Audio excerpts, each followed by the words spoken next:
In this video, we're going to look at the subject of color correcting photos. We're going to take a very average photo and see if we can correct that photo and make it worthy of hanging on the wall. Of course, you need to bring your image into Photo Paint. You can either start in Corel Draw, of course, and then bring your image straight into Photo Paint, or you can acquire an image direct from Photo Paint, up to File and down to Acquire Image and choose Acquire. This assumes that you have a scanner and software already connected. In my particular case, my scanning software looks like this, and the important thing is that I've chosen a 300 dpi resolution because we're scanning in a photograph.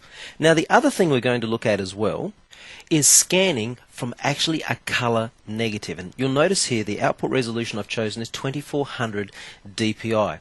Now again, your scanning software may look very different to this, but the important factors are 300 dpi if we're scanning a photograph, or even higher, or if we're going to scan a negative like this, 2400 dpi or higher. Well, let's have a look at the end result. This first image is a scan of the actual photograph we received from the store, and this second image is the scan of the negative. Now, at first look, it definitely looks like the photograph is slightly more appealing, but actually it's quite underexposed, it's lacking in colour, and the skin tones and the colour of the sofa are really very incorrect. So the Photoshop, they've applied their own colour correction. But let's quickly have a look also at the tone curve. Notice the tone curve really from just past 50% all the way to the right hand side, which represents our highlights and our brighter areas of the photograph. There's really very little there.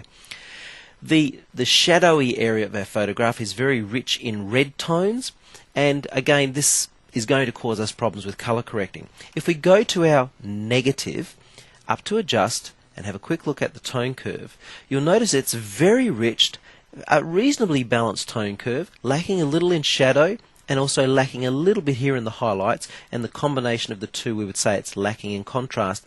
But there's a lot more to work with here than there is in the other photograph. So for right now, this is the image we're going to work with.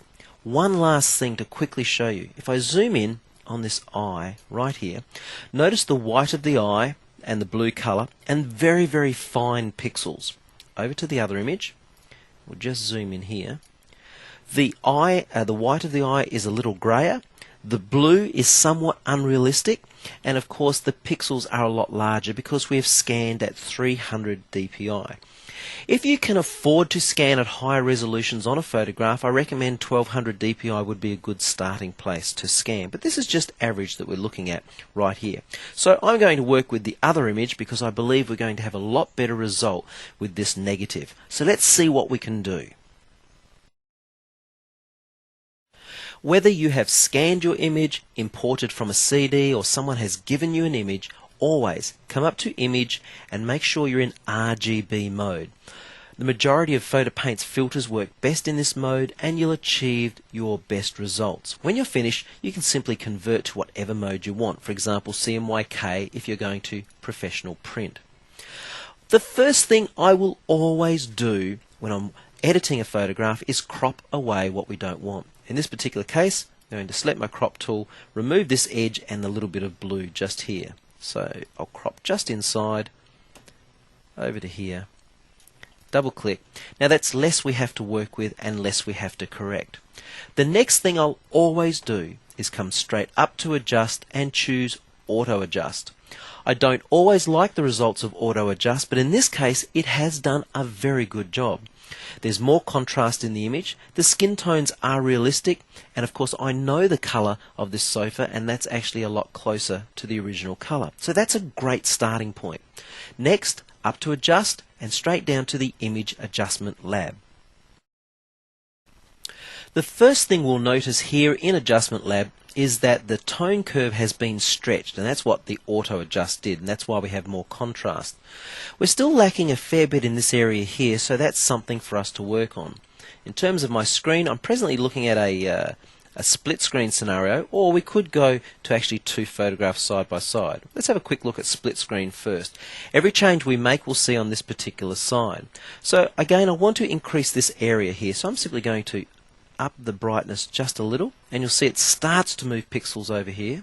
Let's increase the brightness a bit more, and again we'll increase the contrast just a little bit more as well. See the change beginning to take place. If I go to the other screen, you can see a broader spectrum of change. So we're starting to move pixels over into this area. This is the mid-tone area, and what I'm going to do is move some of those pixels again to the brighter side. So you can see we're moving pixels over to the right. That doesn't look too bad, so I'm going to create a snapshot. So that's my first correction that I want to maintain and come back to and look at some point in time. I'm still going to brighten this a little and have a look at what that does. And the other thing I might consider doing as well here, let's just zoom back out, right click on my original, and in fact I'll zoom a bit more specifically. The other thing that we might look at doing here is adjusting the tonal color a little. I'm going to increase the tint to the green side, because what that will do is that'll interact with the magenta and the reds, etc., and create a little bit more of a tan type look. So I'm going to create a snapshot there. I'm also going to zoom in a little bit more just on the face. So if we increase the temperature to the warmer side, again that turns up the tan value. But here's an interesting thing. If we begin to desaturate these values and just pull out a little bit more until the hair just starts to lose some of that tan value, that to me looks a little bit more realistic. Now look at the curve. It's a little spaced, and we're getting close to posturizing the image, meaning that we've got gaps of pixels in our curve. We really do want a perfect curve with no gaps in the curves, but I think considering the strength of our resolution here, we'll probably be okay with this. And that's not too bad a looking curve. A better curve would be without those stripes in there. So let's create a snapshot of that, and then we'll have a quick look at our first one, and then our second. It's still not too bad, and the tone curve again is not too bad. The third one I think is more realistic, so I'm going to go with that one and click OK. So there you go. To me, the skin tone is more realistic because I know what he looks like. The tone colour in the couch is better, and of course the colour in the hair is also a lot better.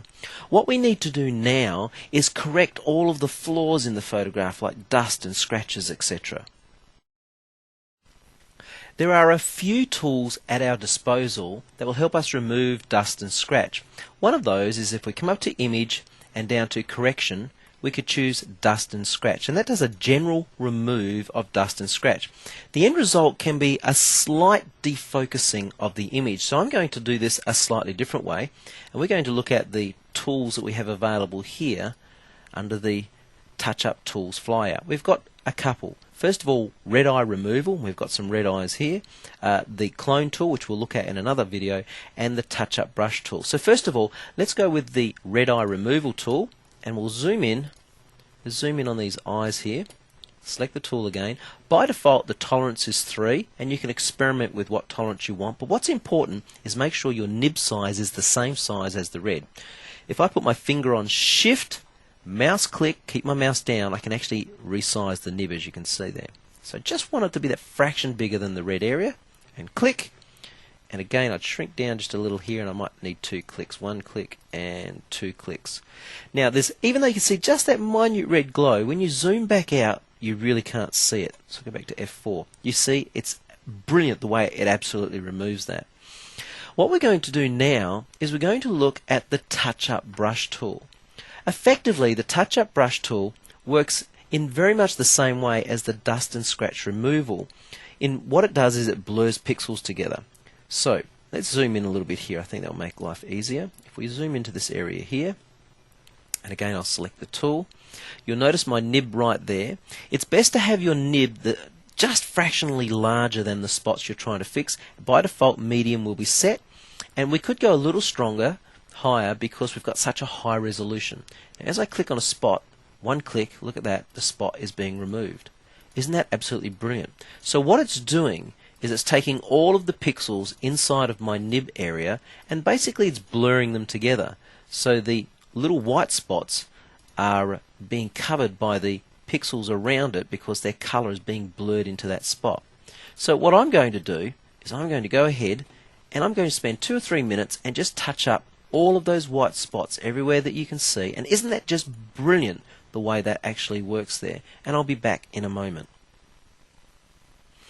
I have spent around 3 minutes really just clicking on all of the little white dots in the photograph, and doesn't that now look like a much better image? One that I'd be happy to put into a frame right there.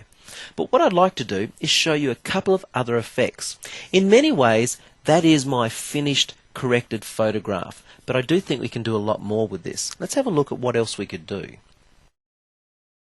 I'm going to have a little bit more fun using the same tool, the touch-up brush tool. We're going to use it in a very different way. Make sure your strength is on absolutely the highest strength, and we want to go up to a setting of, in my case, I'll go to a maximum nib setting of 500. Now I'm going to use this to absolutely blur the entire background. Just try and stay away from the edge of the subjects. If you go over a fraction, it's really not going to matter. And what this will do is, as we blur the background, it'll actually make our subjects appear more to the front, but also they'll simply become more the focus of the image. Now all I'm doing is doing a lot of clicking, and then I'll reduce the nib size, finger on the shift key, and just click and drag my mouse back. Now all I'm going to do is just quickly go around the outside of my image like that, and I'll just go ahead and finish this off. I'm just in the last phases. I'm just zoomed in quite close, as you can see, and I'm just going around that edge, and this has taken me almost a minute, not too long at all. And I'm fairly much done there. And F4, maximum zoom. What do you think of that effect? Now I actually think that looks really good. It's better than simply having that sofa in the background. One last thing I'd like to quickly show you, and it's a quick mask and change of the background. So if I select the Mask Tools flyout, and we're going to just select the Magic Wand Mask Tool. We want to be in additive mode, which means every time we add a mask, it becomes part of the entire mask. So click additive mode, go with the standard tolerance of 10. We're simply going to click, and you'll see the mask begin to appear. Now click close to your subjects, but don't actually click on your subjects. Now this is relatively easy to do. Now as you can see, we've picked up the face color there, so Control Z, I'll undo that, and we'll just try to make sure that we avoid that. We've got it again this time, and we might just lower our tolerance down a little, because what the Magic Wand Mask Tool does is it samples the color that you click on. Just undo that until the face is gone. It samples the color that you click on, and then it goes and looks for colors within the tolerance range, and then it will add those to the mask basically. And there we go, that's a bit better. Now we've got a number of holes in here, which is very easy to work with. We go up to Mask, come down to Mask, Outline, and Remove Holes. How are we looking? That looks fairly good. It's fairly tightly hugged. Now I am doing this very quickly for you, and usually if I was masking something I would probably spend a little bit more time, but I just want you to get the idea. I want to blur the mask just a little so that it doesn't affect our subjects. Up to Mask, Mask Outline, and Feather. I'll reduce the feather down to around about 10 pixels, and we'll run on average. Click OK. Now what I'm going to do is turn off the mask display. These two icons up here, this one here, display the mask. Now if I turn it off, the mask is still there, we just can't see it. It'll help me to see the effect. Now what will happen is, as I apply effects to this image, only the masked areas will be affected. The area inside or outside of our mask is not going to be affected. Okay, up to effects, and we're going to come down to art strokes, and I'll quickly have a look at, for example, the dabble option. Click dabble, and this will create an interesting looking effect on the background. And what I might do is go with Ice Cube as the default, and let's see what it does with that. Of course we're working with a high resolution image, so it can take a little while. Look how that has changed the background and dramatically changed the picture. So I'll click OK. You know what, as a final, what I would possibly consider doing in this scenario is cropping that little bit further. I'll crop my image, a little bit of the cat's white area there, and of course make sure that your subject is perfectly center of your image. Double click, and that's our end result. What do you think? I think that looks absolutely tremendous. Okay, well in our next video we're going to look at how to repair a highly damaged photograph.